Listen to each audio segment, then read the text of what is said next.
Professor Chris Speed from the University of Edinburgh, and I lead a centre called the Institute of Digital Art and Technology. And, well, we actually own one of the creative clusters. So Creative Informatics is based in Edinburgh, and we address the questions around the potential for the creative industries to make the most of data-driven innovation. And we've been running for 2 years and have a lot of impact and understanding about what is making a difference, particularly in the concepts of data literacy and helping push on new work with AI, natural language processing, so on and so forth. But more about this particular session. 2020 has been and still is an extremely strange time. Ever since the initial announcement of lockdown in March, then coming out of lockdown in June, and then back in again now. It's a disconcerting and confusing for an individual, but equally so as a society, and of course, the impact on the sector. To help to try to see through this confusion, Beyond is focusing on the opportunities. What can we learn from the recent disruption, and how can we build back better? So the first place to start is to find out what we've learned. The first day of this year's conference is all about divergence, how the pandemic has forced us to step away from the patterns of our previous practice, previous platforms, processes and priorities, and look for new paths through the disruption. We wanted this session to be an overview of what we've learned so far, an assessment of the impact that the pandemic has had on audiences and on audience engagement and behaviour. First, as a broad sector, trying to identify what are the common themes. Where are the differences in experience between different and specific sectors? But then to also give people the chance to drill down into the detail in the areas that most closely fit their own practice, to find out more about the trends that could shape their own creative practice, their academic research or business planning. To that end, we've collated a spread of expertise from across the creative industries, asking them all of the following 3 key questions to try to tease out the patterns. So number 1, tell us 3 key statistics that you've discovered about your audiences during lockdown. Number 2, which of these do you think is the most significant and why? 3, what changes do you expect to see over the next 12 months? Predictably, given the impact of social distancing on any live, co-located events, performances and visitor experiences, they've all been within different sectors most obviously hit by lockdown. And our first speaker, Jonny Freeman from I2 Media at Goldsmiths, is an expert in media psychology and human factors of digital media who, with Nesta, has been working on the Audience of the Future performance demonstrator. With the advent of the pandemic, I2 Media and Nesta extended their work on audience segmentation to look at the impact of the lockdown on audiences. I'm Professor Jonny Freeman, and I'm Managing Director of I2 Media Research Limited, a spin-off company from Goldsmiths, University of London, that I founded in 2002. I'm also Professor of Psychology at Goldsmiths, University of London, and Goldsmiths Academic Lead for Knowledge Exchange. My team are part of the Audience of the Future performance demonstrator led by Royal Shakespeare Company, exploring the future of live performance in the digital space. We had amazing plans for a location-based experience this midsummer just gone, and unfortunately that had to be cancelled because of COVID. So the project needed an evidence base on which to form its strategy to pivot to digital-only distribution. To develop this evidence base, we did a nationally representative survey on the YouGov panel to over 2,000 UK households. We were asking people how they were feeling during lockdown, what they were missing during lockdown, and what devices and technologies they have at home to access digital content.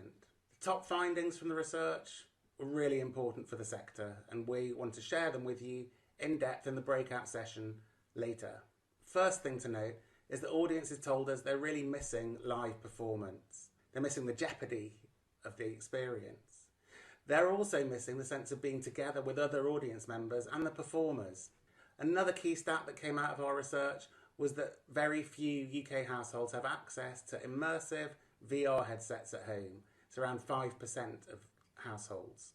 That's a real challenge if we're trying to deliver compelling, engaging, immersive experiences to audiences at home. But there is hope. The hope is from the third key finding that we observed, which is that audiences across the spectrum, even those who previously weren't so digitally literate, are much more comfortable with digital technology as a result of lockdown. In fact, much more reliant on these technologies. What that means is there's a massive opportunity for the creative and cultural sector. Obviously, COVID has wreaked havoc and caused carnage in the sector, but we can view this as an opportunity to reach bigger audiences, new audiences, with compelling and engaging digital content at home. To reach these audiences, we need an in-depth understanding of who they are, and that's one of the key points of our research, which we'll share in the Q&A. To understand different types of audiences and their motivations, we created a new segmentation of audiences for creative and cultural content at home. I'm going to talk more about this segmentation in the Q&A with my colleagues, but I'm just showing it you here to show that we can map out the segments dependent on their arts and cultural engagement and their technology literacy. Given that we've seen that audiences are more comfortable experiencing digital content at home, we see that this is going to be a developing trend. We also know that unfortunately lockdowns are probably going to be a feature of most of our lives over the coming months as well. So we see the key trend over the next 12 months being that creative and cultural organisations address the demand that audiences have for really great content at home.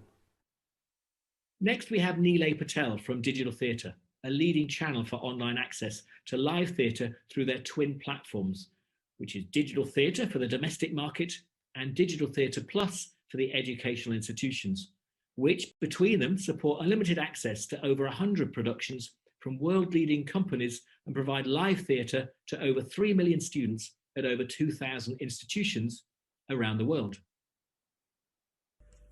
Hi, I'm Neelay Patel, Chief Executive of Digital Theatre. And Digital Theatre is an online learning platform that focuses entirely on the performing arts and the English language arts end of the curriculum. We have approximately 4 million students across 95 countries that have access to our platform currently. And I'm here today to talk to you about a couple of the observations that we made over the last 9 months, particularly in the context of the school shutdowns around the world brought on by the COVID pandemic. So the first of which was that we saw pretty much overnight, mid-March, and continuously up until now, and we expect it to continue, was a 300% increase of usage on a per school basis of our platform. So every school on average increased its usage of our platform by approximately 3x. And this really spoke and speaks to just how adaptive the schools, the teachers, the students are to the change that's been thrust upon them. The second observation we made was that we've made is really at that secondary school level, or high schools in North America. Now, we've seen an explosion of uptake of Digital Theatre Plus across the secondary school market. But what we saw in particular, which is quite interesting, was that the UK secondary schools adopted Digital Theatre Plus in absolute terms at a rate 21% higher than that of the US. And that's really interesting if you consider that the US has over half of the world's English-speaking secondary school market in it. And that really just says that, the UK has disproportionately advanced its move into technology-based learning and teaching by a very large margin. And then the third observation we saw was at the higher education level. So again, we saw explosive growth with 2-year, 4-year colleges, universities around the world. But what we saw there was the opposite of what we saw with the secondary school market, in that the US higher education sector adopted Digital Theatre Plus at a 3-to-1 ratio that of the UK. And I think that's really showing us that they are fundamentally rethinking the student value exchange, student learning experience. And up to this point, they've just been a far more bolder level of thinking, a level of experimentation than their counterparts in the UK. That's what we're seeing currently. Now, the most significant element of all of this is that despite all the shutdowns, despite the tighter operating budgets, despite an instinct to maybe focus limited resources on teaching STEM-based subjects, is that there's been a continued appreciation and subsequent investment into teaching the performing arts. There's just an understanding of the value of the creative arts that hasn't waned in the slightest. In fact, it appears to be increasing. My name is Neelay Patel. Take care. Although Neelay makes it clear how seriously the education market has taken the pandemic and the need for a significant investment in response, he'll be joining Jonny and his research colleagues Leah Kurta from i2 Media and Fran Sanderson from Nesta in the Performance Breakout Group, and we'll be able to talk about the impact the pandemic has also had on domestic audiences. Davy is Head of Legal and Business at the Association of Independent Music, the non-for-profit trade body representing the UK's independent music sector. Hello, I'm Davy, and I'm the Head of Legal and Business Affairs at the Association of Independent Music, also known as AIM. AIM is the trade body exclusively representing the entrepreneurial independent music sector, which currently makes up around a quarter of the recorded music market, though our members engage in activities across many music business areas. For this presentation, I've drawn together some publicly announced statistics from across the music sector, which I felt gave a broad picture of the behaviour of music audiences and the market as affected by COVID and the resulting lockdowns. Statistic 1. 85% of live stream viewers say live streams or videos can't replace the live experience. Statistic 2. Global music streaming subscriptions spiked 35% year on year in the first quarter of 2020 to reach 394 million subscriptions. Statistic 3. Love Record Stores Day boosts music retail, taking over £1 million in revenue. Okay, I know that's not a statistic, but it was such a good news story in the middle of lockdown 1.0, I couldn't resist including it here. How about this instead? Physical retail sales dropped 50% in the first week of the first lockdown, but are now projected to hit or exceed 2019 levels for some independent retailers. The thing that all these three statistics have in common is that together they demonstrate that there's a resilient and stable audience for music. Under lockdown, this audience was seeking out music, whether via online retail, live stream, or standard streaming services. Not only that, but during a time of great uncertainty, it seems people were more than happy to pay for music. The most significant of these three statistics is probably the one relating to live streaming. With live events impossible, there was an almost instantaneous transition towards live stream gigs in a range of styles and in varying quality. Here's a visual of what this sudden change looked like from Twitch's tracker service. The Live Nation statistic, although on the surface a demonstration that the vast majority of live music fans will return to venues once they reopen, conversely suggests that there are a not insignificant number who won't. Certainly the proliferation of new live streaming platforms suggests that it's a phenomenon that's likely to continue as a much more significant part of music consumption into the future. So as the live streaming statistic suggests, as venues reopen, we will likely see at least some return to live events and festivals over the next 12 months. But I'm also certain that live streaming in its current form will continue, and I expect there'll also be more hybrid events, which maximise reach as well as retaining fan bases. The way we pay for content is also changing, with digital ticketed live streams already becoming usual, along with virtual gifts and tipping. And I expect growth in payment for premium access to artists, such as being able to request which songs will feature on a release, or having the artist name check a fan during the performance. In-game tours and virtual reality album releases are also on the rise, not just Travis Scott's now infamous event within the game Fortnite, but there's also been gigs in Minecraft, and my favourite example so far, independent musician Phoebe Bridgers gigging in the fantastically cute game Animal Crossing, complete with a penguin on drums. I expect to see more of these over the next 12 months. Wow, some great insights. And we can already see that some key themes are emerging across the speakers so far. First, that people are very willing to use digital to access creative content at home, both theatre and music, and both domestic and for schools. Second, people are really missing the experience of live performance.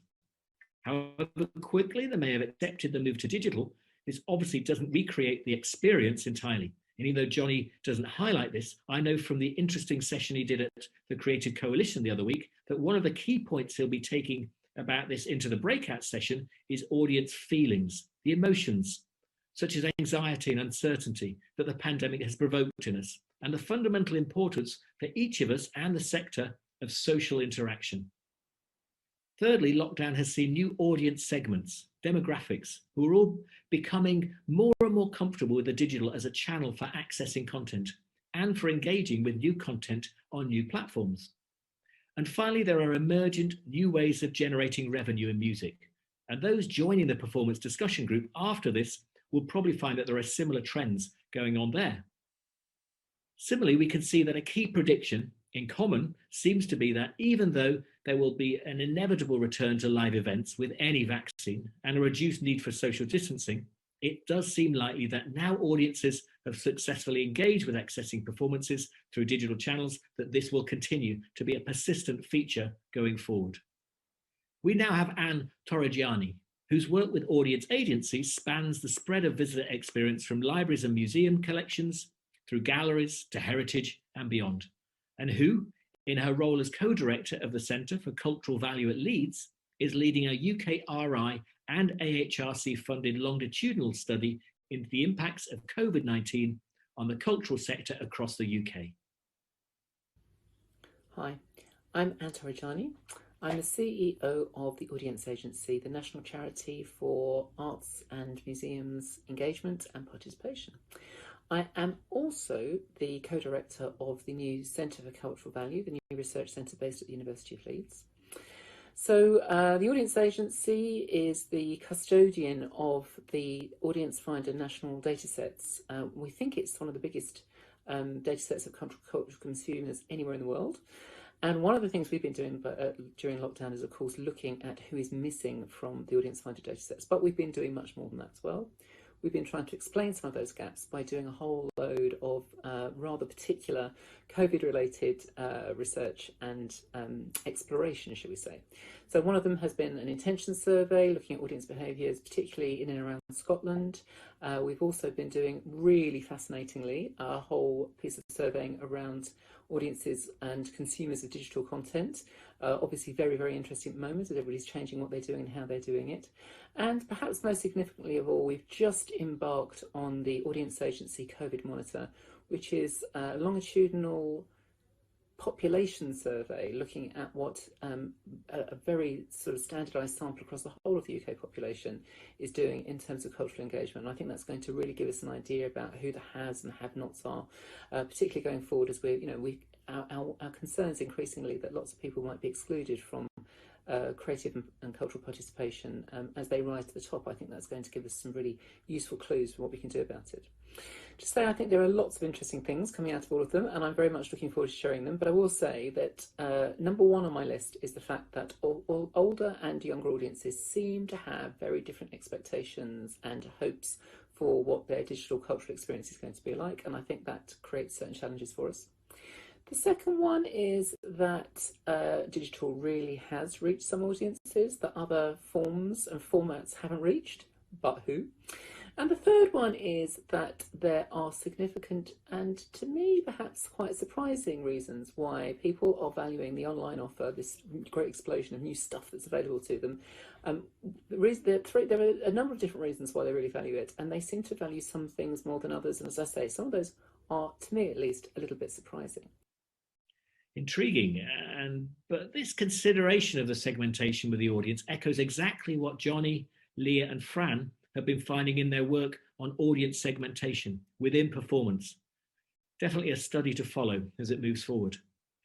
With well-established channels for asynchronous and remote delivery, games and TV broadcast have been relatively protected compared to performance and visitor experience.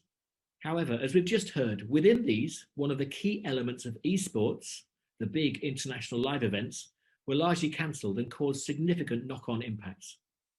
We now have Luca Chiovato from Newzoo, one of the world's most trusted and quoted sources for games, market insights and analytics, to tell us more. Hello everyone, I'm Luca Chiovato and I'm a market analyst at Newzoo, the leading provider of games and esports analytics. A big part of my job is staying up to date on everything related to esports and game viewership on live streaming platforms. Alongside with the market analyst team, we then use our findings to provide our clients with actionable insights on the industry. Today, I'm walking you through some of the most interesting esports and live viewership statistics that we have recorded during this crazy 2020. While some of you might have read some articles about how esports must be booming with the stay-at-home orders, it's really more of a mixed bag. You see, 2020 has been a stellar year for live streaming, which is the main broadcast medium for esports. In the first 10 months, Twitch and YouTube Live recorded a staggering 70% increase in hours watched compared to 2019. That said, this hasn't inherently converted into increased esports performance because the main driver of esports viewership is the big global events that happen on live stages. But of course, because of the pandemic, over 70% of major live esports events have been postponed, moved to online, or straight away cancelled. It is worth noting, however, that the pandemic has not slowed down the rate of audience acquisition. In fact, while the supply of esports live content dropped by a quarter, the esports hour watch only dropped by 1%.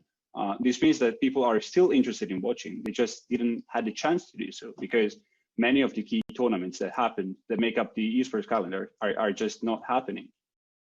You see, as you might know, many esports biggest ecosystems such as Dota and Counter-Strike are driven heavily by top-tier majors that are focused on international competitions, which requires the top teams to fly from every region and coming together to play for the title.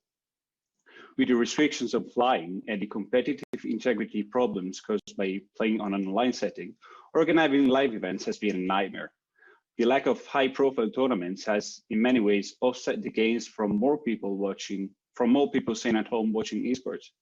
In fact, the absence of such events caused some of the esports revenue stream, like merchandise and ticket revenues, to go into decline for the first time. However, the good news is that esports is still fundamentally strong and exceptionally resilient. We predict its size will still grow during this year, although only by 1.7%. And its audience is closing in on the 500,000 figure. As the pandemic will, as we all hope, progressively fade out over 2021, it will be possible to host live events again, and the industry will be back on the upward trend on which it was before all hell broke loose. So, slightly complicated by the loss of the big live events, but even so, the 70% year-on-year increase in the amount of hours streamed echoes the increased audience for digital content during the pandemic. We now have Luca's colleague at Newzoo, Jeremy Jackson, to talk more specifically about the impact of the pandemic on games audiences. Hello, everybody. My name is Jeremy Jackson. I'm a market analyst over at Newzoo. Newzoo is a data analytics company focused on games, esports, and mobile. At Newzoo, I assist the market analyst team in developing insights for those sectors, as well as helping brands define their strategies when it comes to gaming and esports. Today, we're going to be looking at how the COVID-19 pandemic affected the video games industry, and overall, the video games industry has benefited by the fact that they've done quite well. We've seen many trends accelerate during these lockdowns, and we'll be going into some of those today. Now, 3 interesting statistics that we discovered is that 1, gamers are spending more money.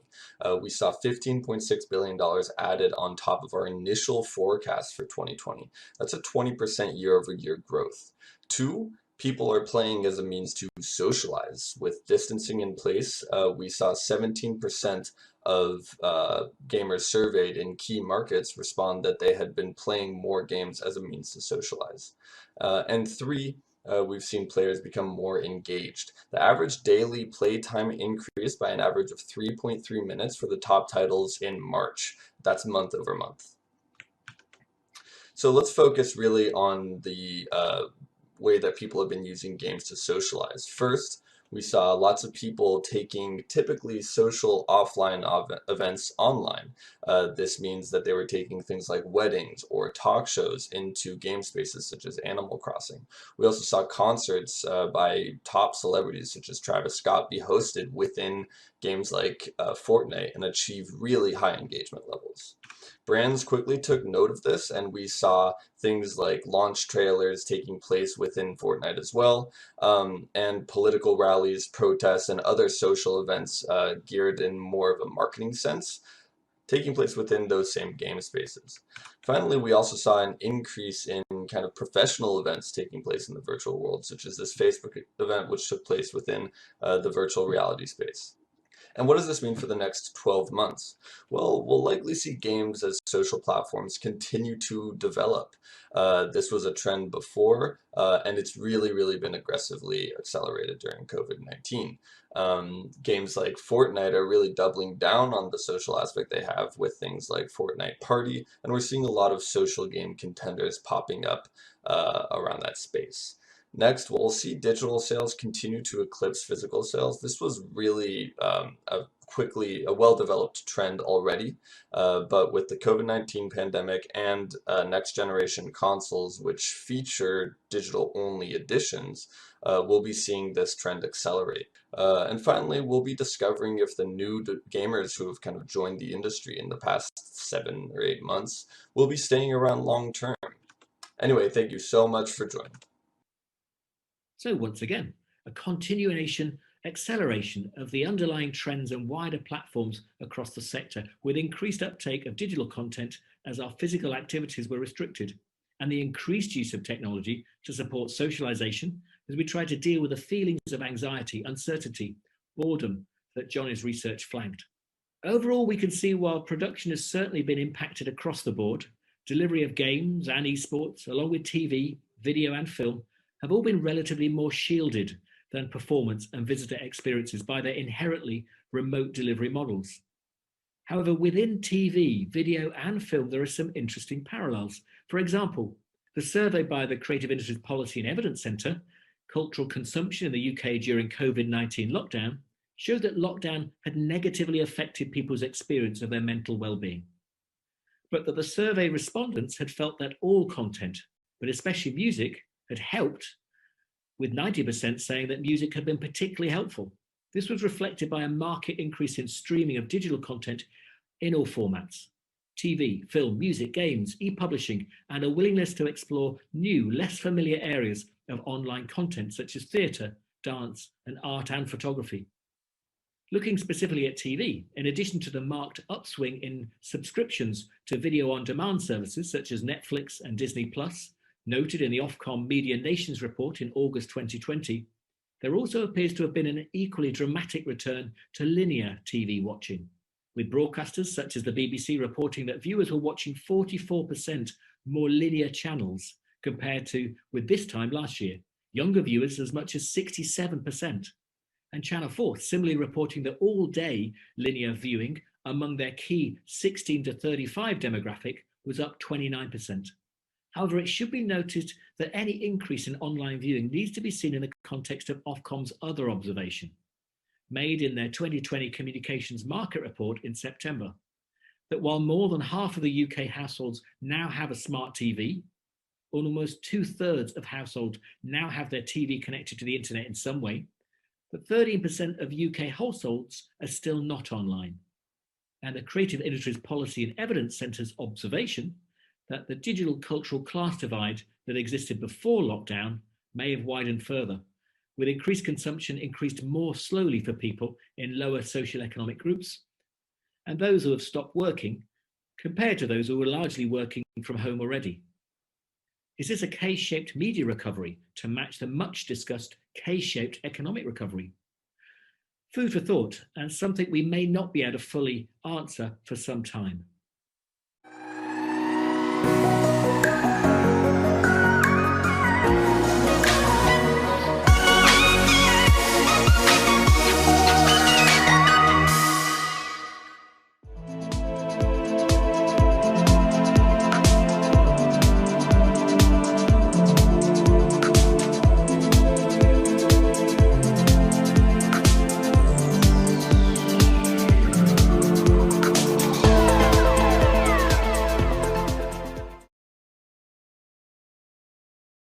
I don't think I'll ever forget my first day at Factory 42.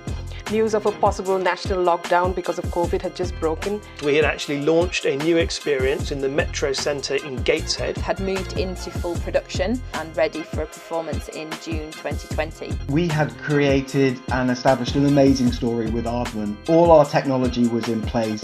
2020 seemed to hold so much promise, yet all across the creative sector, the impacts of the pandemic were felt. And this is a story of some of the projects that were supported by the audience of the Futures Challenge and the Creative Industries Clusters program, and how even the best laid plans were disrupted.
Hi, folks. It's 20 past 4 on a Thursday afternoon, somewhere in the UK at least, and welcome to a really interesting session. You might have seen the video we recorded in November, just before this, and I think you all agree that many of the team members presented a whole bunch of changes, huge changes, which the creative industries has felt as we began to think about life during lockdown and now begin to think what happens afterwards. And what we're going to do is come back to three of the panelists and begin to revisit the things that they've understood, the changes they've been able to gather, different insights, new data, which help you and I understand what is about, or what's changing now and what's changing in the near future. My name is Chris Speed. I'm Chair of Design Informatics at the University of Edinburgh, and I lead one of the creative industries clusters, Creative Informatics, where we look at how data-driven innovation is changing and informing production in the creative industries. And I'll just briefly introduce my fantastic panel today. We've got Anne Torreggiani, who's founder and chief executive of the Audience Agency, the UK National Charity for Public Engagement and Participation. I'm also joined by G. Davy. G is Chief Operating Officer at the Association of Independent Music and has joined in 2017 following 8 years with prestigious independent music businesses, Cooking Vinyl, Essential Music and Marketing and Fat Cat Records. And Professor Jonny Freeman, who is a leading expert in digital media psychology, and he has developed a body of knowledge and methodologies to optimize digital UX impact and effectiveness, and with a key focus on audience experience and immersive technology. But let's get going. Now, if you were clever and you did watch the pre-video, you'll be able to play Spot the Difference and see whether anything's changed. I can't guarantee on any continuity. I've taken my jacket off and my hair's got longer. But what we'll do is get things going. And I'm going to ask my panelists how they understood what was going on in November and what has changed now. So Anne, what changed? What's going on? What's changed? I'm not quite sure whether we've noticed any sort of significant changes in what's going on around us. I think our understanding of what's going on has got a little bit better. I think that would be my take on it. I mean, certainly, as I have described to you guys before, and in the video, I was just talking about the piece of work we've been doing, which is a population study asking a decent cross-section of the UK public how they've been responding to a wide range of different kinds of cultural experiences since lockdown, since our various lockdowns began. And actually, I suppose that we've been doing waves of surveying. So in fact, our understanding of what's been going on is, I think, has been building up. I think, interestingly, I'm trying to think of a very diplomatic way of saying this, but certainly around us, another thing that's changing is the conversation around how digital is changing what we all do in the cultural sector, I think is changing. I think there is this, every conversation I have, somebody says, we're not going back the way things were, we've learned so much, and I think that is all absolutely true. But I'm also hearing lots of people talking about the democratizing effect of digital. And I think clearly something really interesting has been going on, but I think it is also fair to say, and this is very much borne out by the data, that those people who were already fairly interested in doing a broad range of cultural stuff online have probably done more of it. But in truth, those people that were already not perhaps doing very much cultural stuff, particularly not the publicly funded stuff, weren't doing very much in the first place, either physically or digitally, certainly haven't been doing any more. And in a way, the gap between the sort of cultural haves and have-nots has grown a bit. And I think that's something that perhaps we're not necessarily taking on board. The only place where we've seen significant growth in the actual numbers of people engaging online is in sort of the 65-74 group. So, in a group of people who are, of which a subset are very culturally engaged, those people certainly have moved over and have been doing a lot more stuff in the digital space, and have obviously got used to using tools in the way that they weren't. I think that's borne out by what lots of other people are saying. So what's kind of interesting to me is this slight dissonance between what we think is going on, because of course the cultural sector has undoubtedly produced a load more digital content, and suddenly our eyes as a whole group of people have been open to what's possible. All the new options. It's not just about taking what you do and putting it digitally. There's all sorts of interesting hybrid models. There's been an explosion of creativity. I suppose what's interesting is that if you look at the statistics, it's something like about 5% more people have actually done something cultural online since lockdown began last March than had done in the 12 months beforehand. So there's something quite interesting. We're doing more. Our sense of possibility has changed. But I think the truth of the matter is that actually we haven't necessarily spoken to the completely unconverted, if you see what I mean. So really interesting for me. The other big interesting area, I think, is a really distinctive difference between generations and the way they're responding to our online content. So lots of interest, as we said, that older audience who actually perhaps, highly culturally engaged audience has suddenly thought, well, if I can't go out and do stuff, I'm going to have a go at doing it at home. Suddenly new joys, actually quite good, reporting quite good experiences, saying, yes, of course, we like doing the live stuff.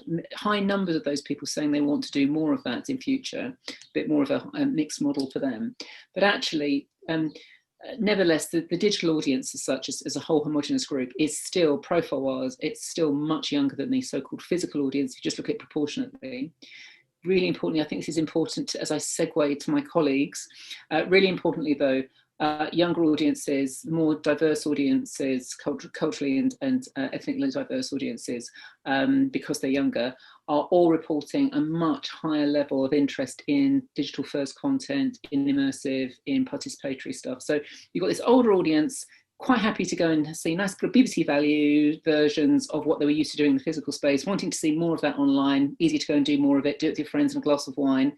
Very, very different experience from a younger audience who actually, all their training instincts and what they're used to is a much more participatory thing. So for me, what's interesting is, how do we take this moment, all these new ideas and energy in the sector, and how do we start talking to a different generation who actually, frankly, have been a little bit bored by what they were seeing inside cultural institutions quite a while? What do we do with that? Because suddenly our eyes have been opened. So it feels like we're poised at a very exciting moment.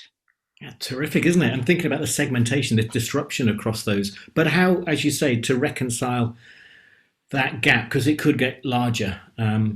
Jonny, do you want to tell us a story? What some great stats last time. What's changed? Yeah, I'd love to. Thank you. And brilliant to be here again. And love hearing what Anne was saying in terms of updates then, because it chimes really well with a lot of what I've observed. So back in November at Beyond, I introduced myself as the Audience Insight and Strategy Lead for the UKRI Innovate UK funded performance demonstrator. And I told you all, or told the audience there, and hopefully you saw it just a second ago, about a big study we did in the UK of the whole population, a sample of them, 2,500, where we were looking to understand how people were feeling during lockdown, what they were missing during lockdown, what devices they had access to, and therefore what forms they would have appetite for to consume creative and cultural content. Even during lockdown. And I explained that work developed in two directions. First was towards a consumer segmentation for creative and cultural content, where we basically mapped audiences out, the whole population out, against their creative and cultural engagement and their technology engagement. And we're able to make really clear predictions about which audiences would go for what type of content, dependent on how we positioned it. So that's what I sort of highlighted back in November. Back in November, audiences, I shared that audiences told us they were anxious and uncertain, fearful and stressed, that they were desperately missing live performance, they're missing the connection that they have with other audience members and with performers, the jeopardy of a performance potentially going wrong, like we're all feeling now as performers, and hopefully all rooting for us at home in not tripping over our words.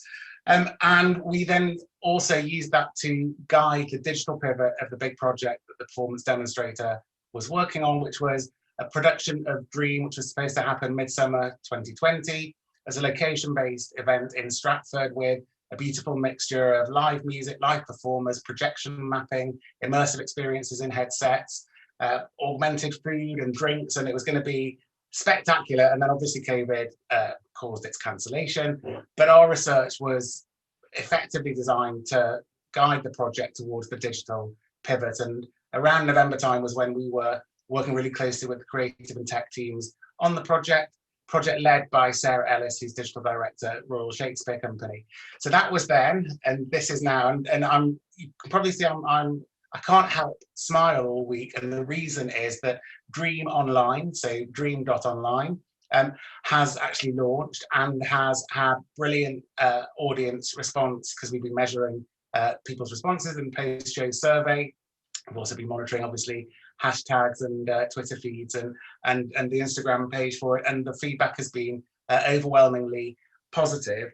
I think the most exciting thing for me is that we predicted and we sort of inferred based on our data that we presented back in November that there's a real appetite for live performance delivered in innovative ways to audiences at home, and consistent with our promise to the funder for our project, Innovate UK, that it would engage new audiences. And what I'm really, really pleased, and I can't share too much detail because we're still collecting data and we're sworn to secrecy until we release it all with a bang, but we are seeing really high audience numbers, really high engagement, and new audiences. So just a little highlight, RSC, for example, have had more new bookers and new to their systems for Dream.online than any other production they've run, and it's just really, really encouraging to me,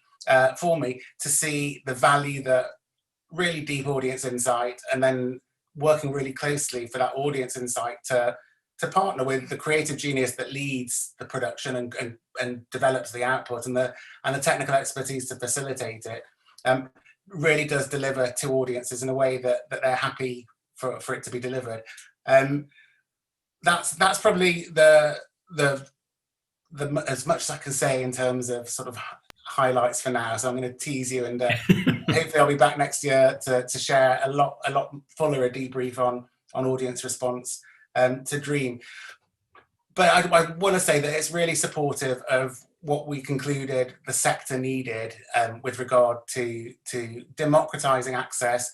Anne mentioned democratizing access for audiences. We're also really keen to democratize access to the technologies and the infrastructure and the production tools and expertise for smaller creative and cultural organizations. And one of the sort of commitments of all the partners in the consortium, and the partners are incredible. I won't list them just for time now, but we have seen there's a real appetite for hybrid performances going forward. We also know, for example, audiences, the minute we are allowed in safely, we will flock back to theatres. We love that experience, and that's not going to go away.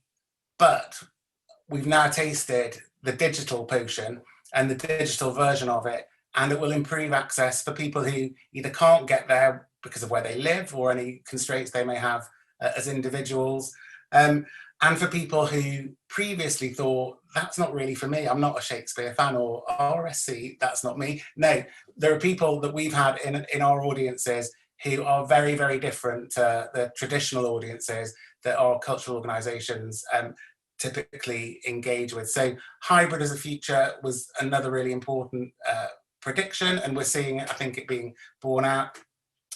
The other is that means there are whole new skill sets needed for the sector, and it's not the case that you can be a lighting expert in theatre and then just automatically port those skills to producing in an immersive workflow for hybrid physical and digital distribution. So a whole load of recommendations we made off the back of that, but I'll stop on those for now, because I think we'll come back to them later in our chat.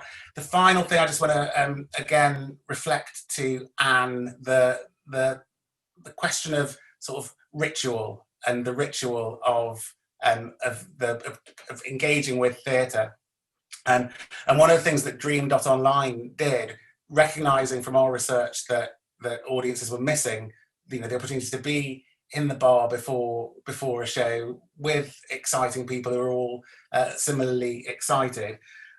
We built a lobby on Dream.online, which obviously you can't physically see each other, and at the moment there's no communication, but you do get an indication of how many other audience members are in the lobby with you, and it's genuinely exciting. I don't know if you've tried it yet, but seeing the numbers tick up to 5,000, 6,000, 7,000 people waiting in the lobby to experience the live theatrical performance that Dream Online is just fabulous. And I think that's an area that we will engage audiences in even more effectively going forward, because we know from things like Mozilla Hubs, Museum of Other Realities, you can socialize in digital spaces if the affordances that enable you to socialize are supported. So that's an area I think has tons and tons of scope for innovation and for experimentation.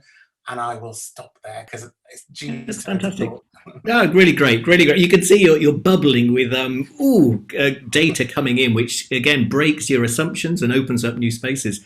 Fascinating opportunities to think about how I might sit in these spaces and not know who I'm sitting next to, and I might have made assumptions who I'm sitting next to demographically, who might be have attended an RSE performance. And what you can see on your end of the data is that I'm sitting next to someone who's completely different demographic to me. So, tantalizing. Yeah. And Christian, sorry, given that you got me on exciting, one of the most exciting things for a geeky audience researcher like me is for the first time with our post-show survey, we've had more than 4,000 people fill it out so far, but we've also got unique IDs of how they behaved in the digital experience. So we are able to now do analyses, and my team and I are very excited at the prospect of seeing, well, does more interaction equate to a higher audience impact and higher quality of experience, higher engagement? And so it opens up whole new avenues for research as well, which again, we will feed back to the sector to help improve.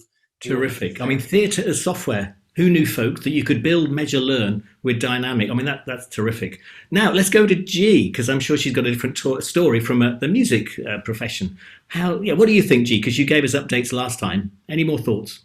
Yeah, so I suppose I genuinely listen to Jonathan and Anne all day because it's fascinating stuff. But I think, coming from an organisation that isn't specifically a research organisation or doesn't really look at this data on a day-to-day basis, I suppose I've got a slightly different outlook, which is mostly anecdotally from our members, who are primarily independent music businesses operating across recorded music, live music, publishing, all sorts of aspects of the business of getting music to fans. I suppose the presentation that I gave before, which hopefully some of this audience saw before this panel, was really looking at different aspects, but the key message there was about resilience of the industry. And particularly, we're particularly focused on the independent sector, so we see that primarily in the independent sector, but also the resilience of audiences. And really, the statistics I gave a real snapshot that the music audience was very much still there and actually pretty engaged, and that really what was changing was the avenues for them to explore music. I looked at live streaming. I looked at some initiatives around independent retail. Of course, live streaming has been really the big news story of the music industry across lockdown. Artists very keen to play, fans very keen to still engage with artists who they feel very personal about quite often. So really what we've seen is an unfolding of that. And I suppose what's changed since November is a real focus on the knock-on effects and impacts of some of those changes. I was in preparation for this. I was watching some other panels that some of our own events and some other people's events. One of our member companies, Believe Digital, who are primarily involved in distribution, artist development, and looking at different ways that people can interact with music and that musicians can interact with their fan base. They were really saying that the primary thing that changed from the point of the first lockdown through to the point where I gave that presentation in November was really that apart from the fact there weren't so many platforms, there weren't so many types of platforms, but also really fundamentally, the data that was available from those platforms was pretty poor. There wasn't that much there, and it wasn't necessarily very widely available. So that's one of the things we've really seen change. I suppose we've seen a lot of new models. We've seen a lot of platforms come online which perhaps are ticketed, or some platforms also cross-reference to other areas, other revenue generation areas. So it could be that they directly link to areas where fans can buy physical copies of music, or can buy merchandise, or can engage with fans. We've seen a lot of fan engagement platforms come online, and I think that was in my predictions that there'd be much more of that. So everything from small tips just to show appreciation during the performance to red carpet features on some of the platforms where fans can get call outs from the artist or really engage with the artist in that way. So we've seen a lot of that. The other real change we've seen since that November presentation, and I'd be remiss if I didn't say it, is of course Brexit. And I think a lot of the forward focus of the music industry is looking at what's happened over the pandemic and looking at the different models and the different opportunities for fan engagement that are there, and some of the challenges and changes that Brexit has brought. How do we look forward at that and undo some of the negative impacts, look at what opportunities there might be? And there's some real fear in the music industry now about touring. And I think live streaming really offers some alternative avenues to explore what might be possible if some of those fears turn out to be realities. So all of those things are currently in the mindset of the music business. And I suppose the other major change has been it's a continuation of something I think that's been touched upon by the other speakers around social justice and around different audiences engaging in different ways. We've certainly seen that, even with our own conferences. We put on a number of music conferences and educational experiences during the year. And we've really seen the audience change on that from the basics of the numbers of audience. So we've seen 1,000-fold increases in our audience numbers, but also in the way that they engage with the material that's there, with the people that are there. And I think the expectations have changed dramatically across lockdown and even since November. So all of that's interesting to look at. Fantastic. So it's changed everything. I'm now going to try and pursue. Let's assume there's a whole bunch of producers listening to this, and you might be at the cutting edge. You might be taking risks, making mistakes. Let's try and explore what we can pass on directly to them. So I'm going to ask you, what can creative producers use your research and the research that's emerging to inform the development of new content? What would you prioritize? Is it the business models? Is it new data models? Is it understanding audiences differently? Who wants to go first? What do we pass on, given that you're at the front end of this? Who wants to take that? Jonny, you're unmuted. I would always say start with audiences and understanding what they need and what mindset they're in and what they're going to be receptive to. But most importantly, what platforms they're going to be able to access whatever you're doing digitally on. So initially we had a vision in the performance demonstrator, it was all going to be headset based, and it's going to be the most cutting edge, amazing immersive experience. And reality is about 4 or 5% of UK households have access to a headset. So with locations closed, by doing that, you'd be signing up to no audience, and that defeats the point of making anything. So I think number one is understand what people want, and really, really importantly, how they're going to access it, and then design and develop your experiences to fit that. Always start with audiences, I'd say. Anne, please.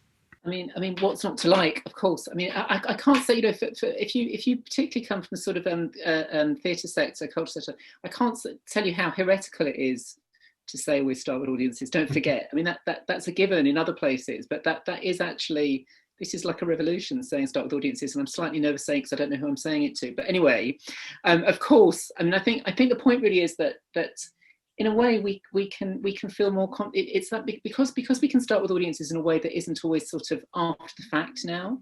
Exactly in that great case, that great dream. I know not everyone's got the sort of quantity of resources at their fingertips to do that with, but nevertheless, the principle that you start with a kind of you start with a little bit of data and you start iterating around what you know, and you start inventing with the audience data as your inspiration rather than the old models. I think for me is absolutely, that's what's so brilliant about this case study. So I do think that taking a much more design oriented approach to how we think about our audiences is really critical, which is exactly what you just described, I know. But I think the first thing I would say is, remember that not all audiences are the same. That comes out very, very clear in the data. So when we're talking talking about digital, there's not a digital audience, but nor is there, if we put it on digital, we'll just reach everybody in the same way we used to. Some really, really deep differences in what different people's expectations are emerging. And again, I think we've got to be very, very aware of that.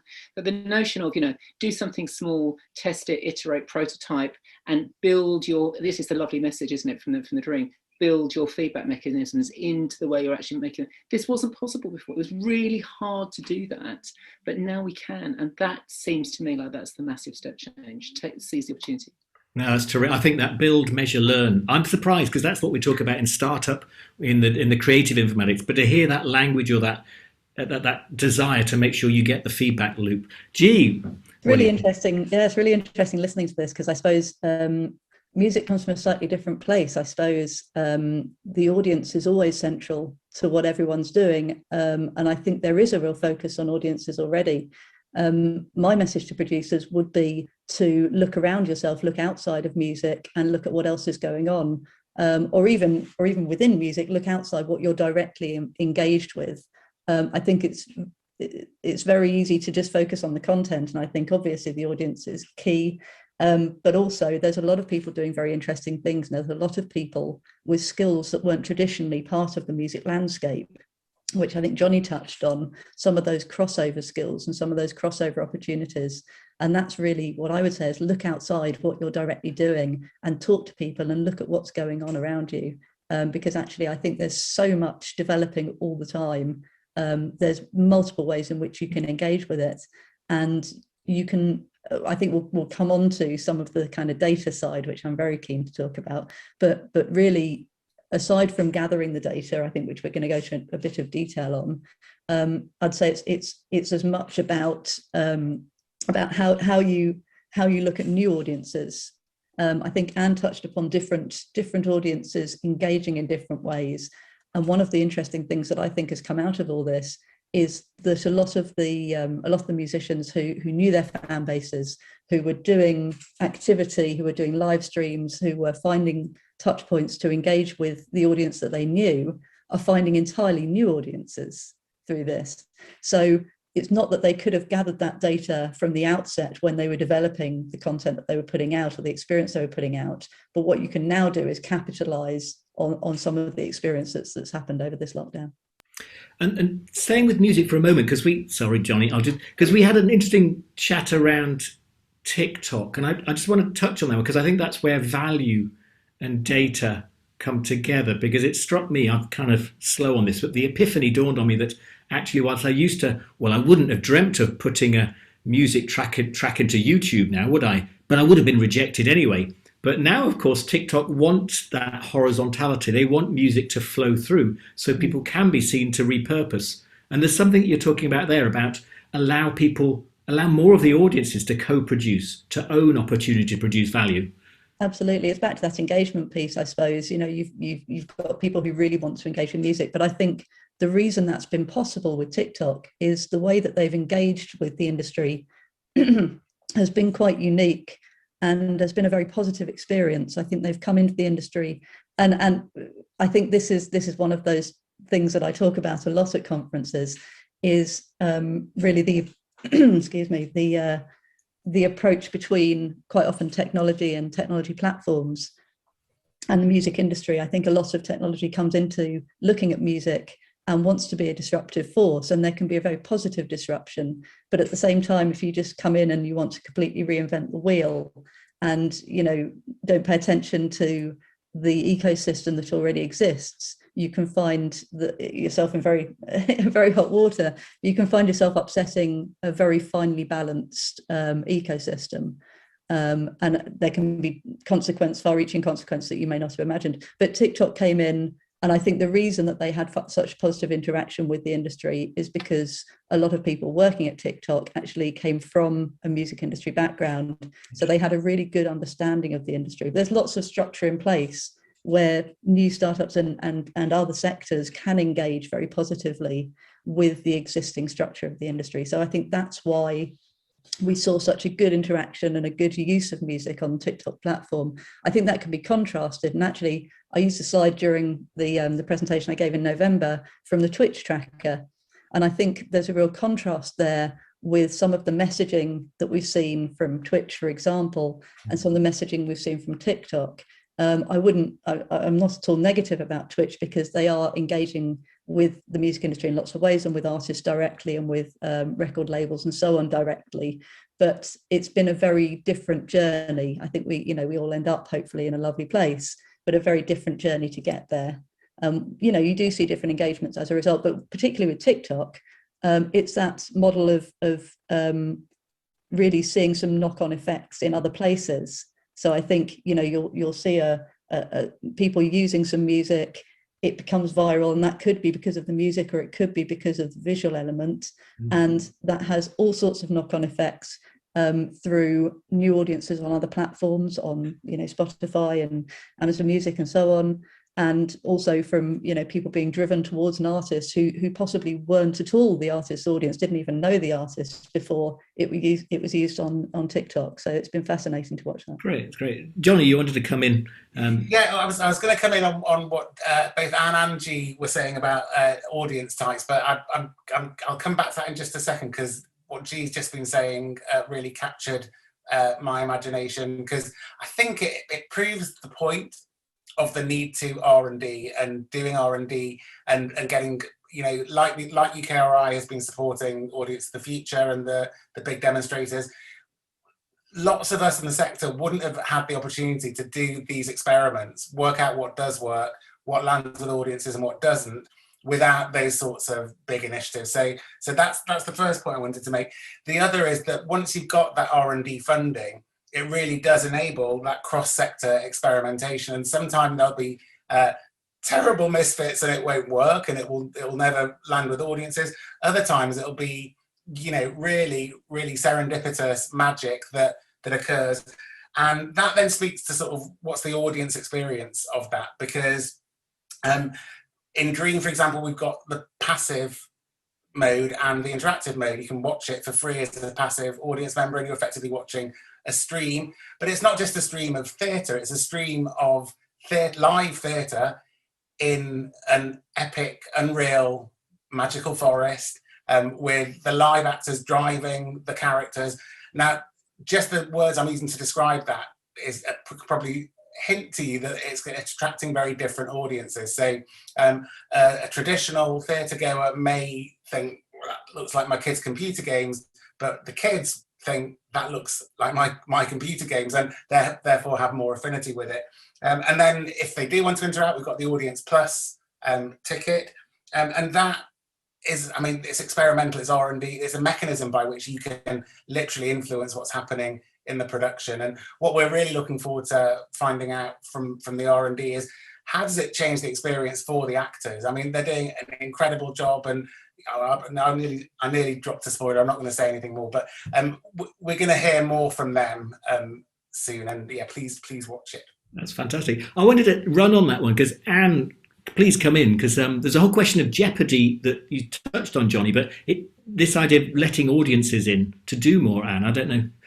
Yeah, actually, I should just acknowledge, by the way, that my other hat, I'm also co-director of the Centre for Cultural Value, who are in fact, they're the lead for the piece of research that I was talking about, and we're doing a wider piece of work on the impact of COVID on the whole sector, which I think is really interesting. And I think this question of definitely the question of jeopardy. I just wanted to pick up Jonny's point really about how important these large scale interventions of public funding have been around experimentation, because I think you've got this really interesting, I mentioned you can really feel in the sector at the moment that there's a huge appetite for the new. We suddenly, our eyes been opened, lots of exciting new possibilities, and yet of course, if you just look at the plight of freelancers and everybody who's working, particularly in some, worse in some bits of the sector than others, but nevertheless, on the other hand, it is not a good time to be taking wild risks with what little resources we have now. People's jobs are on the line, their livelihoods, there's sort of, Treasury telling us it's all right as long as you've got a job with delivery, does it really matter? It's like, well, yes, of course it does, So actually, I think you've got this really difficult time. We've got an appetite for the new, but it's going to be really hard to be experimental, I think, at the same time with limited resources. So I do think that you've made a really important point. What kind of support that do people need now? People need support very specifically for experimentation. I think that seems to me thinking one way of thinking about jeopardy. No, it's great. G, do you want to come in? I think. I absolutely and 100% agree with almost everything you've just said. I mean, music's again in a different space to some of the rest of the cultural sector, in that contemporary music certainly hasn't been a big recipient of government funding or of public monies, and in that sense, although I think it would love to be in lots of ways, and we're starting to see some government funding filtering more into that contemporary space. We've got, for example, a member business of ours who's a non-profit organisation called Jazz Refreshed, who do a lot of artist development, and they have been publicly funded. But as a result of a long-term lack of public funding, the industry is very much used to investing in itself. And I would say there's an awful lot of innovation, not so much, I mean, recently there's been a lot of Createch, I suppose, side of innovation, but there's also just a great deal of innovation on an everyday basis, just in the music and the development of music, the way music's produced, the way it's created. Musical experimentation is rife. There is no, continual newness to music without that experimentation. So I think innovation is very much at the heart of everything in music. And where I see that going, and where I see this changing in this context, is some of the external investment that's coming in. So where there's been a dearth of the public investment, and there's been the music industry effectively investing in itself, what we're starting to see more of is that external investment, things like Beatbread, who invest in artist projects. And I'm very interested to see that side of things develop, because I think that's where we'll see more artists having access to some of the new tools and the new ways of interacting with fans. I wouldn't like to see that grassroots end squeezed out, and I think we're in real danger of that, especially as audience expectation of the kind of production values grows. It's all very well being a Nick Cave or being a Laura Marling, and you can do those big production value shows, but you need to be able to make sure that it's sustainable if we want all this to carry on, all this lovely development and lots of new ideas and new exciting things. So we've got to be able to find ways of making sure that the grassroots can capitalise on it as well as the more established. That's really interesting, isn't it? And Jonny, I mean, all of you, I suppose, where do people start, right? I mean, we've stayed in these verticals to some extent for years, be it TV, radio, product design, fashion, advertising. And what you're all expressing is that we need to start doing the R&D across, whether it's through business, economics, or it's production. Jonny, where did you go with Dream? Because that's pretty hybrid, right, across different verticals. It's beautifully hybrid, yeah. So, I mean, we've got the magic of Marshmallow Laser Feasts, VR, experiential productions. We've got the magic of Philharmonia's incredible orchestral recordings. We've got RSC's obvious amazing track record in script and production and direction and dramaturgy. We've got Manchester International's fantastic experience of connecting with younger and much more diverse audiences.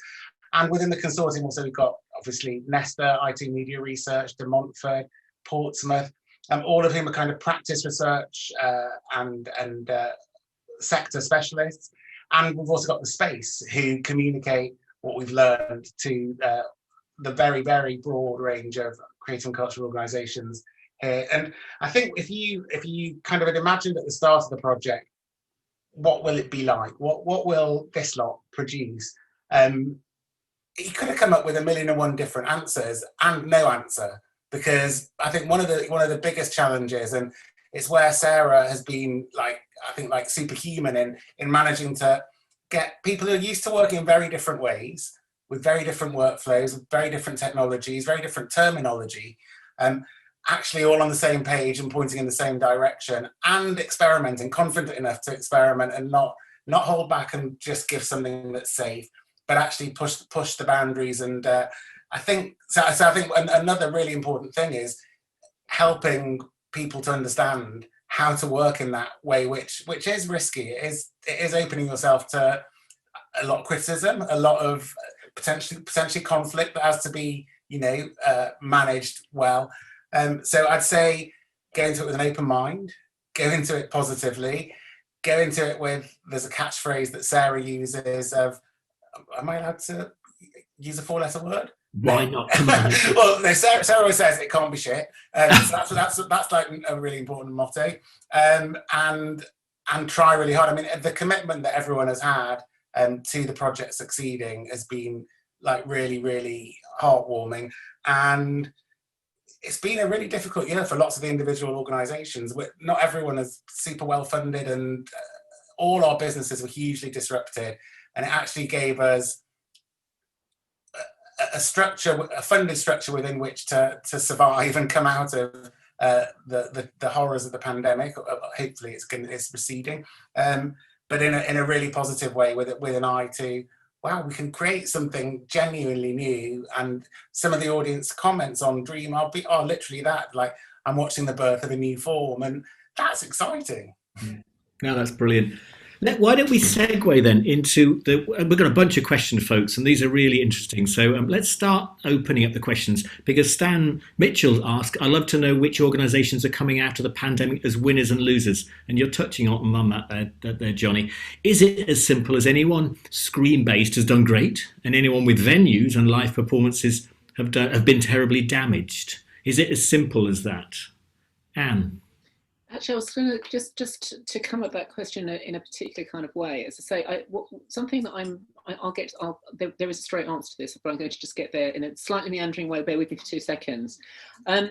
But one of the so the thing I'm interested in is the fact that actually I think there is a difference between what individual organisations have been experiencing from the centre of their experience and what looks like it's happening on this as a set of the overall population. So it looks as though we haven't changed the behaviours of the majority of the public's behaviours. So actually, it's about a third of the population. It looks as though are sort of engaging with this sort of new online possibilities. Many of them aren't new to it. Quite a lot have been doing more of it, and actually there's a bit of a sense in which they like what they're seeing. They like some of what they're seeing, and more than less so. So I think this idea that actually we are, to some extent, there are, there is a third of the population is quite a lot, right? So there are people who are ready and interested in digital things, and maybe they are the innovators, maybe they're the early adopters at the beginning of that curve. Now, when you take to individual organisations, nearly everybody's tried something new over this period, and they've had really sort of big successes. So I think, in a sense, but it's not as though there are winners and losers. I suspect if I had to answer that in a short way, I'd say, the more open you were to innovation, probably the more you're going to have gained by being thrust into a completely different environment. But I don't think that holds true by sector or typology. It's more about a sort of a state of mind and your willingness for things not to work. Actually, something I was going to say is it can't be shit, but it might not work.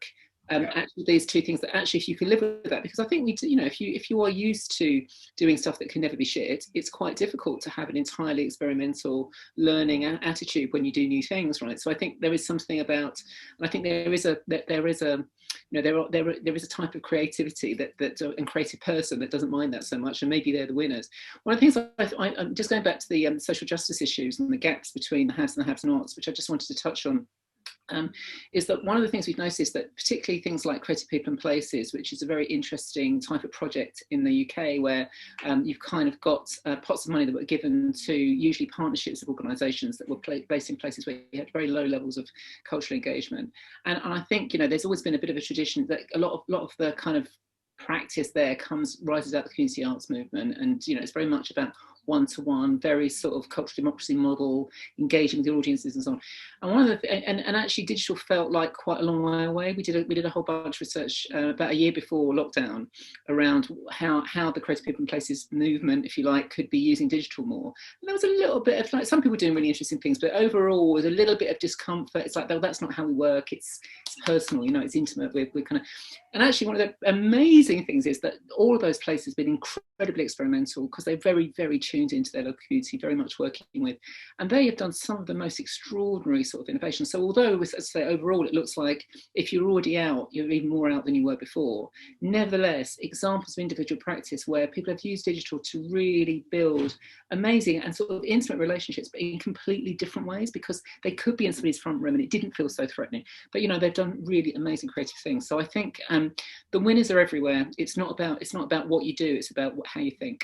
Yeah, that's terrific. Let's segue into Agnieszka's question, which is, can we say something about frequency of attendance? Are pre-COVID frequent art audiences participating now less or more? And that speaks of some things you've spoken about there, but are they coming back? Are they coming back for different reasons, or are they changing? How resilient are they? Because we've got to take a whole community on this journey, and we're building, measuring, and learning as audience participants. Does that make sense? Gee, you'd unmiked. So. I was actually going to say the other two might be in a better position than me to answer, but I wonder whether it's just a bit too soon to tell. Really, it's just this week is the week where a lot of the UK started locking down. It's the lockdown anniversary, and I think just a year. Kind of, we do have some data. We do have a lot of good trend analysis, but I don't think we have really the longevity to know whether people will keep coming to it. We think they will. It looks like they will from the early indications that I think a lot of us have seen, and Anne and Jonathan are very much active in gathering that kind of data. But I think the engagement is a telling story in itself. And I think, as I say, there's been a lot of new audiences. The record stores, independent record stores, reported that they were finding they were very worried about older audiences, because traditionally they found that older buyers like to come in store and they don't shop online. But they, it's a kind of thing about necessity being the mother of invention. People have had to go online if they want to continue to buy physical music, and they have. And most of those independent retailers have had really very good years. Or everyone who was able to go online, that was almost all of the independent retailers at the Entertainment Retailers Association reported that they were able to go online, and they've all had bumpy years. So it has happened, and I think that shows a certain resilience, and is a good indication of longer term frequency. Interesting. Let's go to Martina Jabrovnik says, the discussion of TikTok is really interesting. As a Gen Xer, I'm surprised by how addictive I find it, and how much content is incredibly well produced by, there's always someone in the background, it wasn't the cat this time, and how much content is incredibly well produced by what appeared to be independent creators. Music talk is incredible. Do you want to stay with that, G? But I would think it leads into what Jonny's doing, I think, in terms of the level of creativity these mixing manifests. Yeah, I mean, I'd like to see more mixing. I think, TikTok has been fantastic. Also, there's a whole load of them. I mean, I could go on endlessly, but people like Bandcamp have done some really innovative things as well. We've seen some AR performances. The Association of Independent Music hosts an Independent Music Awards each year, and we had to pivot online last year. And we did an augmented reality show, and those things are happening. And I think lockdown has been a wonderful crucible of experimentation for those kind of experiences. And it will change as in-person stuff comes back, but I think there has been that experimentation with cross-sectoral and new ideas and new technologies, and we've had that the captive audience in order to test it on. But I think we are now in a place where a lot of that testing has happened, and we'll see how that continues to roll out. But yeah, it's fascinating to watch, isn't it? That's great. Jonny? Yeah, I completely agree. It's a really fascinating space to be watching, and I just wanted to throw one other element into the mix, which is the use of these technologies and these performances in an educational context is something that I think is another really, really big win for the sector, because in terms of engaging kids in learning about theatre and performance and English literature and music, and enabling them to perform using some tools, tracking whatever their behaviour is and what they're doing, and them sharing that via platforms they're using already or via just video streams, is something that again makes them producers and gets them involved, and is sort of getting the next generation of creatives who are going to be making the content as we go forward properly engaged and enthused and motivated. And so I think the technology divide, which is something to do with resources but also to do with generational divide, I think points to a really positive future, because the kids get this technology and use it, and it's normal to them. So isn't that interesting? I mean, just to hang on to that, it stayed with the Jeopardy, really. The Jeopardy has moved from a place where everything was slick. I mean, on TV, everything was slick, really. And then I went to gigs, and there was a bit of something might go wrong, but that's the live event. But now you folk are actually wrestling with jeopardy on a bunch of levels, because the co-production means that, well, G's artists don't know where their music's going to turn up. Anne mentioned the idea that producers are having to let go of the assumption of an audience, and that's a bit unusual, because who knows what the feedback's going to be.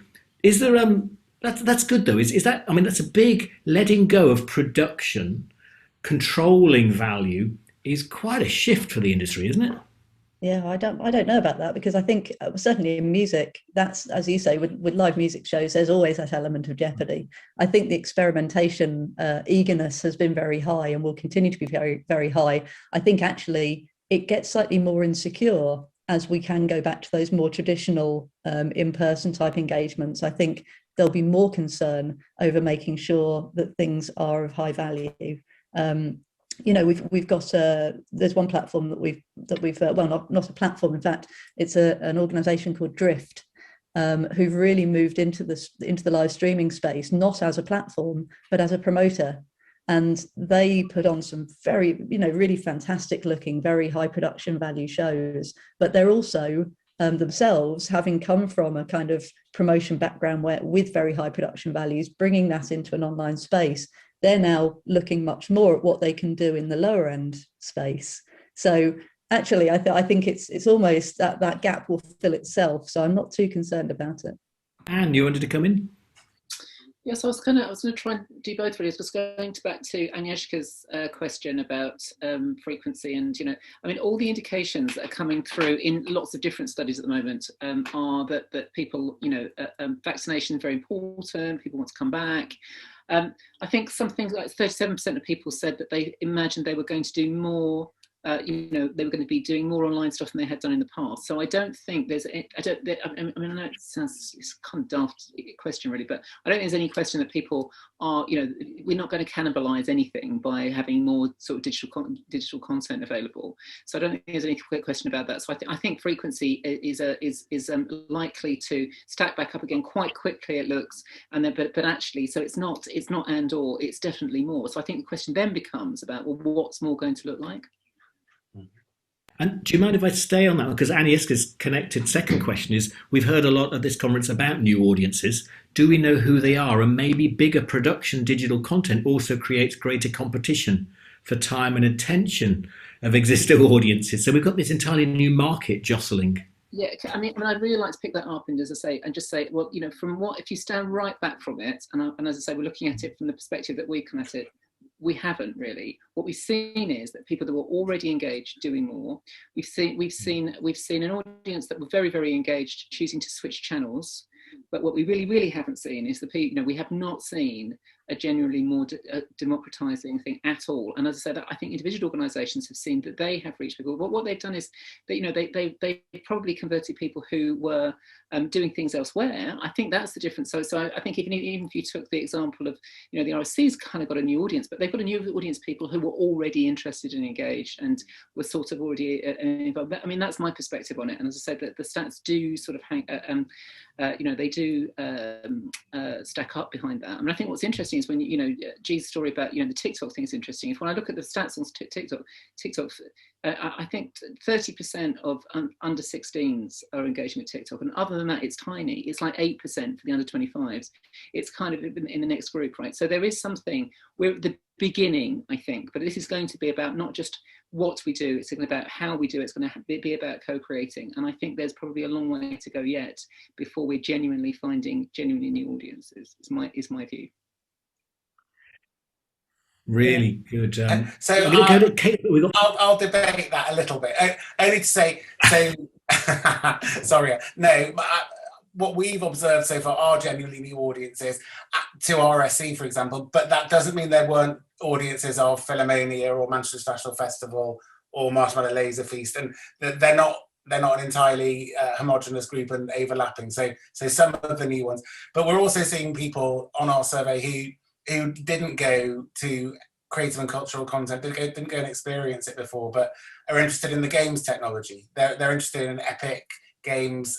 You know, they play Fortnite, and they've heard that the Fortnite game engine has made the forest, and so it's really about, I think, the curation of the piece a little bit, in that it's been quite intelligent in finding triggers or levers to get audiences in who wouldn't have previously engaged. So yeah, just we are seeing some, but I agree on the whole, we're not seeing the whole of the world just suddenly becoming, huge consumers of cultural content.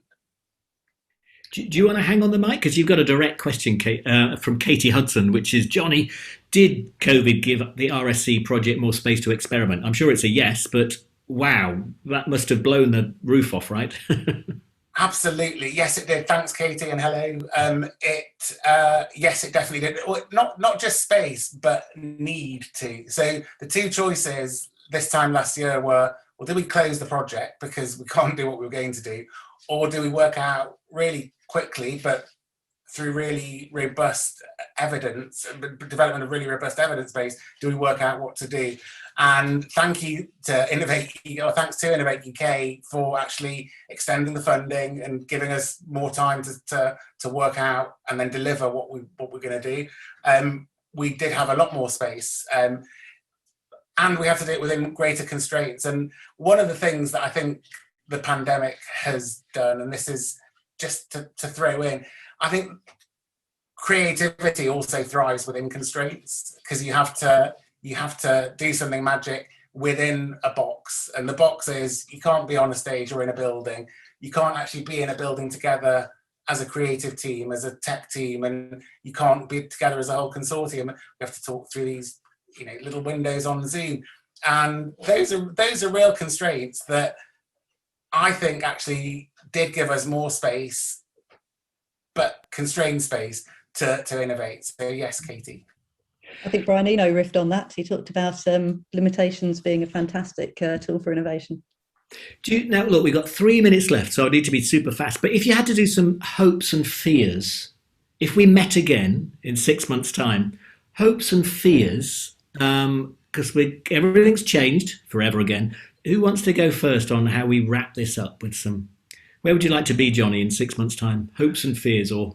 I really, really, really hope the pandemic is in abeyance and theatres are open again, cultural venues are open again, concerts are open again, and that the promise that we've seen of the appeal to audiences of digital distribution, of interactive live performance, is still possible. So I don't want it to we don't need to do that anymore. Let's switch it off.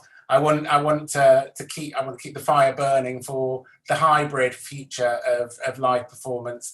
So that's my hope, and my fear is that it won't be that. So either the pandemic won't be in abeyance, or we'll switch off the digital once we're back to normal. So two fears. Fantastic. Anne, do you want to have a crack at this? What do you think? I think that my hope and fear are sort of the same. They are the same. They're different sides of the same coin in the same way. I think that with people have experimented and have seen all sorts of new possibilities. I think the worry about the financial situation, could just allow you that the minute people start coming back through the door, do you stop that process of experimentation? It just gets a bit too much. How can we keep people's minds open? So I think my fear is that you just slide back to doing things as they once were, and I think that's particularly important, because although I didn't want to end on a negative note, because although I think this question of audiences, not being new, I think they will be. I think we've started something. What I want to see is that we don't give up. That's my hope, is that we don't give up. We keep going, because there's another generation of audiences, and we're on to something now in terms of engaging them. Great stuff. And G, I think we've got less than a minute, but that's fine. I suppose my fear is that, all of the fears that have been expressed about not being able to reopen venues, which I think is huge in the music industry, that's been the real big impact. So that's my fear. My hope is a continued experimentation as well. My hope is that people keep trying things and innovating things. We're maybe slightly lucky in the music space that quite often the price point is a bit lower than some of the big cultural productions, so it gives more space for innovation. But I'd say, I really hope that continues, that we continue to see that exciting experimentation. And my big hope is that in the same way that we've all suddenly got into broadcast without intending to, which is what we're largely doing, I'd hope for more crossover. I want to see more crossover, and I want to see the government helping to facilitate that, public spending on some of that, and also the sectors themselves finding ways to make that work. Terrific. Well, hey, really exciting. I mean, we can see the crossovers to support social inclusion, the opportunity for new business models, and then ultimately more imagination and creativity. So thank you so much for your input. And thanks, folks, for listening and tuning in. I'm sure we'll be there, and colleagues will be on the comments to perhaps catch up other things later. But thanks for listening, and thank you so much for Anne, Jonny, and G. Thanks, Chris. Bye.